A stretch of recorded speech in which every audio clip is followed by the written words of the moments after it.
Contender number one, I put you on top of the list. You're the best challenger so far. I give you this, but peep this. Fatal shots to solar plex, man down. Now who dares to go next? Like General Monk order the shot next. I send a message to my whole clique, the bomb shit. Where's that verse from?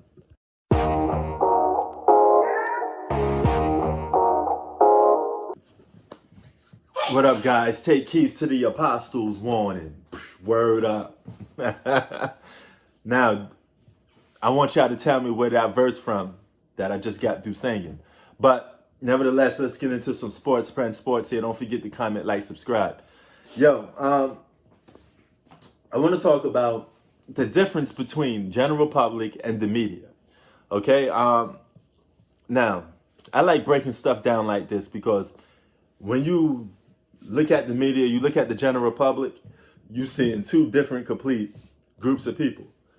Now, the media seems to be, I would say they're pro Michael Jordan, they're pro LeBron James, okay? Those are the two biggest stars that they promote the most, right? But to the people, the fans, the public, all right? When you think of a guy, let's say like Kobe Bryant, I swear to God, this is no lie. I approached many people about Kobe versus LeBron, and almost all of them keep telling me Kobe's better, and LeBron's overrated, and LeBron's pushed by the media more. But that's what the people I ran into. And I did ran into like very few people that said LeBron was better. Not too much. And keep in mind, this is not one location. This is me traveling all over the world, okay? All over cities, all these aspects, okay? And people still say Kobe Bryant is better. And I get a feeling for this because I think general public think Kobe is better because they see the matchups. They see some things that they like in Kobe that they don't see in LeBron. Now, when you do rankings, you could rank somebody above somebody, but necessarily don't think that person is individually better. But just based off accomplishments, depends on how you rate things, you could put somebody higher than somebody that you don't even really like. Like, for example, I like Tracy McGrady, right? Let's just make this example. I like Tracy McGrady, but there's no way I'm going to put Tracy McGrady in the top 5 all-time greatest basketball players of all time. I would rank a guy like Magic Johnson above Tracy McGrady, right? Even if I like watching Tracy McGrady and I like Tracy McGrady better than Magic Johnson, in terms of watching and being a fan of. I make an example. But that still doesn't give me the right to rank T-Mac over Magic Johnson because there's nothing to state for it. There's no proof for it. All right? So when you rank LeBron James over Kobe Bryant, the simple fact is why we're doing this, a lot of people do this, is because I think 3 factors come into play. Number one, LeBron was never considered a sidekick. He was always considered an alpha ever since he came into the league. Kobe Bryant never was considered an alpha until 2009, okay? Number two, LeBron appears to be more dominant and a better all-around basketball player, okay? Now, a lot of people have conclusions to this is because he played in such and such, but at the end of the day, it's the NBA, so he's still playing in the NBA. And even if Kobe could average a triple-double and put up the same type of numbers as LeBron, he didn't, okay? He didn't came out with that mindset to do that. That was LeBron's mindset, that play an all-around game. So it's natural to give LeBron the edge in the all-around department, Then, number 3, I think the third reason is just the individual accomplishments, like the more MVPs, more finals MVPs, okay? So he got a lot of stuff over Kobe, and a lot of the stuff that he has over Kobe is stats and individual accomplishments. And if you're going by the eye test, he never was a sidekick. He was always an alpha for all of his championship runs.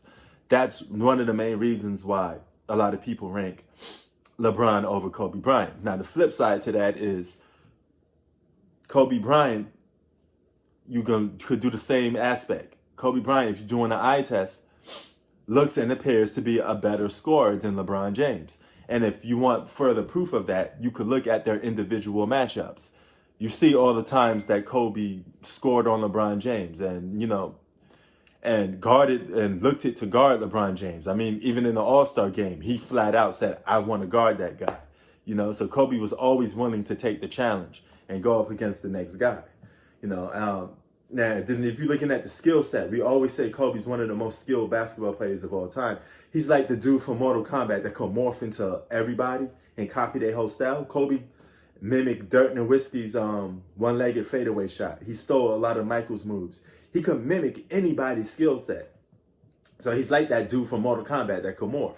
So Kobe, hands down, is more skillful than LeBron James. And he's a better individual one-on-one basketball player, okay? LeBron's the better team basketball player, okay? So there's the big difference between those two. And they also play two different positions where you have to take the positions into play, because when you do that, each position is required to do something different, okay? It's like comparing a shooting guard getting rebounds to a center getting rebounds.